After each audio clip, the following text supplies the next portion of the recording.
Hello there, YouTubers. Do you remember this one? This is the early 80s Yamaha natural sound stereo receiver model R-3. You have seen this one before, but it was in one of those 8-tech videos. So, well, I just as well could have shown you a black box, really. So, since I have the opportunity to do so, I thought I'd make another video so you can really see this thing. Now, the past time this has been a part of my brother's stereo system that I gave to him, but now I need this receiver myself. I want to hook it up to my computer to replace a Sony receiver, and so I gave my brother a much better stereo system, the the giant Fisher stereo system that I have with amplifier, equalizer, tuner, all that. And so this one was incredibly dusty, so I brought it over here to blow it out with a compressor, and that's what I did. That's why the cover is taken off, and that's why we can take a look inside. Now, I was a bit negative in the first video I made about this unit, saying that it was a rather cheap thing, I believe. Well, it is, well, of course, this is a budget-priced entry-level receiver, so you can't expect anything super fancy in here. Not technically, and also not quality material-wise. For what it is good. Right? For what it is absolutely good.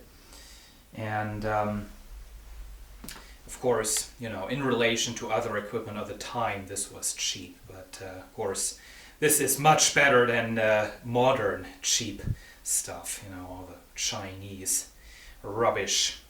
Anyway, as you can see, got a transformer over here. A little bit on the small side, but I guess this receiver doesn't have too much in the way of output power, so it doesn't have to be incredibly big. I have the power switch right here, very nice, very trustworthy setup. A little capacitor right there to avoid sparks in the switch. We have a mains fuse right there, which is nice to have. Heatsink is, well, that is a little bit flimsy, even for this kind of device. I would like to have a bit of a bigger one. Over here we have all circuitry, of course. Got some big integrated circuits. I guess those are all for the tuner part of the unit. And of course, a lot of wires connecting this all to the front panel. Of course, there are some circuit boards underneath of that.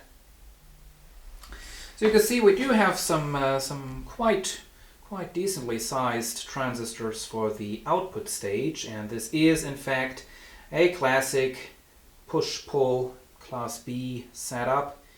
No cheap integrated circuits, none of those STK type things. Down there is a voltage regulator. I think, I'm not sure if it was this exact model or a model similar to this one, but YouTube user Max Arcade once repaired a receiver like this, and what had happened on his was that this voltage regulator had managed to unsolder itself from the circuit board. Now, I did check the solder joints through the bottom of the unit, and they are fine on this one, so that is nothing I have to worry about. However, if something goes wrong, you are in trouble, because unfortunately you cannot remove the bottom panel. So you will have to remove the back panel and remove the front panel, take everything apart so you can reach the underside of the circuit board. That is a bad design. That really is a bad design. Of course, nowadays that has to be expected, but back in those days they still cared for that kind of stuff. Anyway, here we have the power supply, obviously. 5,600 microfarads times 2. That's the rating of those capacitors. Rectifier bridge right there, nothing special. Do have a speaker relay for some protection, which is nice to have. We have the back, a little bit dark, I guess. Have the antenna inputs right there. The AM loop antenna is missing. I didn't get it along with the unit. This came, of course, from the dump.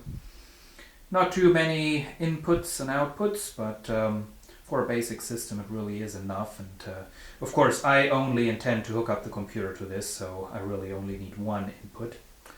Speaker outputs, 2 of those. Get some additional data right there. Power consumption is 260 watts maximum, if I just read that correctly, so this does have quite a bit of output power.